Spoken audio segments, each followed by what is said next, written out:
弟兄姊妹平安，今天是2024年的4月3号。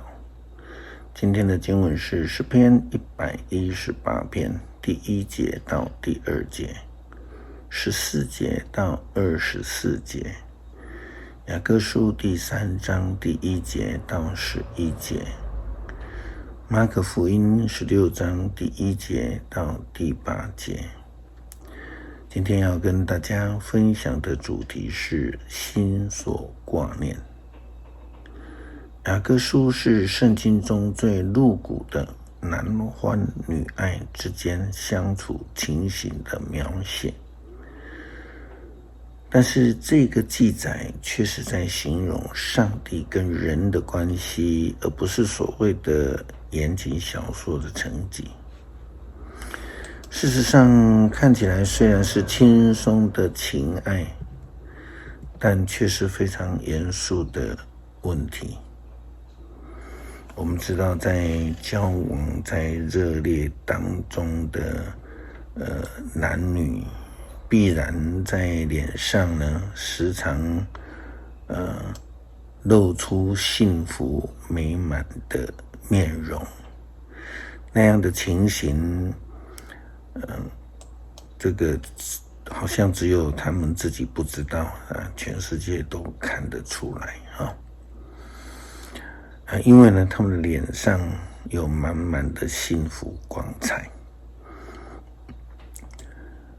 雅各书第3章第1节到第11节的经文这样的记载道：我夜夜躺在床上，梦见我的爱人，我寻找他却找不着。我走遍市区，穿越大街小巷，我寻找我的爱人，我寻找却找不到他。城里巡逻的守夜者遇见了我，我问他们：你们遇见我的爱人没有？我一离开他们，就找到了他。我拉住他，不让他走，直到我领他进入我母亲的家，到我出生的那房间。耶路撒冷的女子们啊，请答应我，指着羚羊和母鹿发誓，你们不吵醒我们，不干扰我们的爱情。那从旷野上来，好像腌住用上人贩卖的乳香和没药熏染的是什么呢？看来那是所罗门的车子，有60名兵士护卫着，都是以色列最优秀的勇士，他们都擅长剑术，他们能征善战，个个手上拿着利剑，防备夜间的袭击。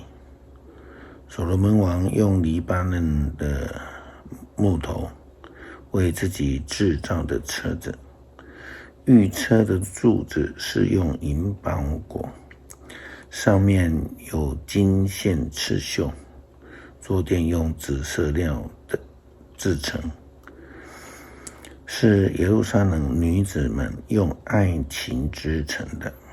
西安的女子们啊，来看所罗门王，他头上戴着冠冕，是他成婚之日，他兴奋快乐的那一天，他母亲替他戴上的。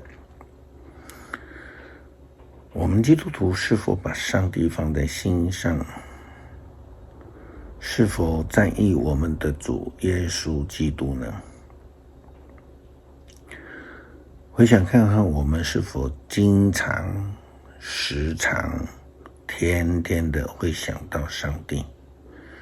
如果我们跟主耶稣基督的关系就如同在热恋中的情人一般呢？或者是我们是那种蛮无所谓的，然后躲藏的心态呢？当耶稣基督被出卖、受审判的夜晚，门徒们选择了躲藏，一直到圣灵降临节之后，甚至当耶稣基督走苦路，被钉在十字架上，除了耶稣基督最爱的门徒约翰以外，似乎没有看到任何一位出现在经文当中。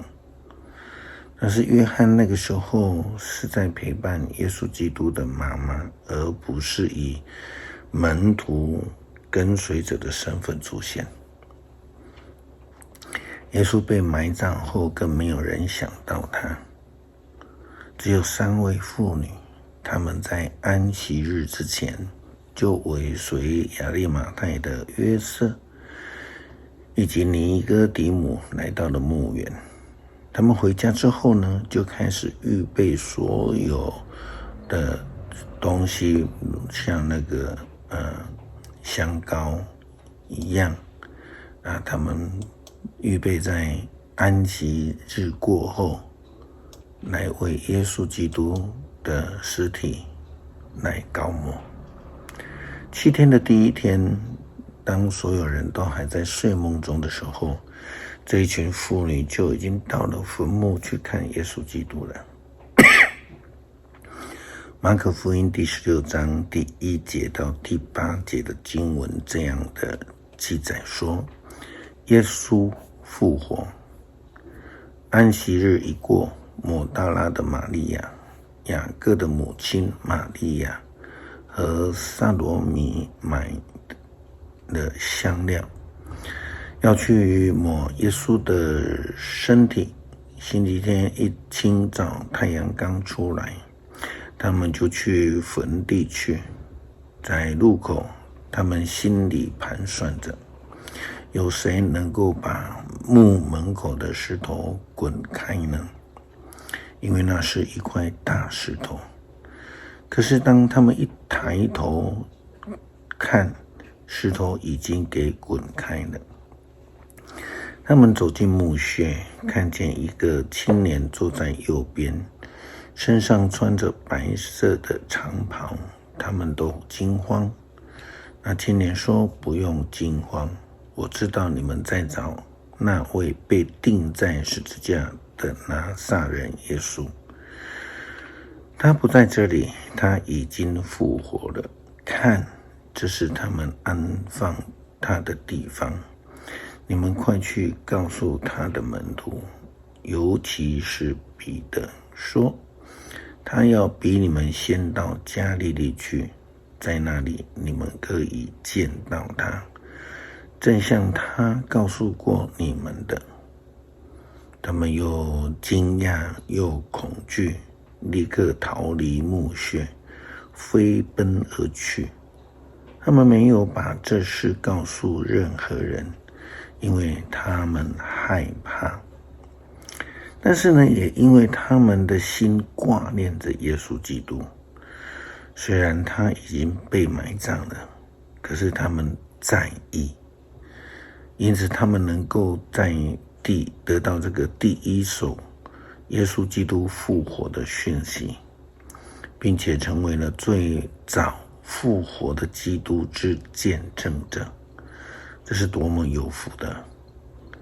我们的心中挂念的是什么，就会影响我们的信仰生活。诗篇118篇第1节到第2节，14节到24节，为胜利感恩祷告，要感谢上主，因他至圣，他的慈爱永远长存。愿以色列人说，他的慈爱永远长存。上主是我的力量，我的诗歌，他拯救了我。上帝子民的帐幕中响起了胜利的欢呼。上主施展了他的大能，他的能力使我们得胜。上主施展了他的大能，我不至于死，我要活下去，来宣扬上主的作为。他曾重重地惩罚我，但没有使我死亡。为我开启圣殿的门，我要进去颂赞上主。这门是上主的门，只有正直的人能够进去。上主啊，我要颂赞你，因为你垂听我，使我得胜。泥水匠所丢弃的这块石头已经成为最重要的基石。这是上主的作为，在我们眼中是多么奇妙啊！这是上主得胜的日子，我们要欢乐，我们要庆祝。求主帮助我们保持起初的爱心，让我们不要因为生活的压力、困难的围绕而失去了热情。让我们能够保持着对生活的热情，保持着对上帝的热情，对读经祷告的热情，赞美敬拜上帝的热情。感谢主的恩典，祷告奉主耶稣基督圣名求，阿们。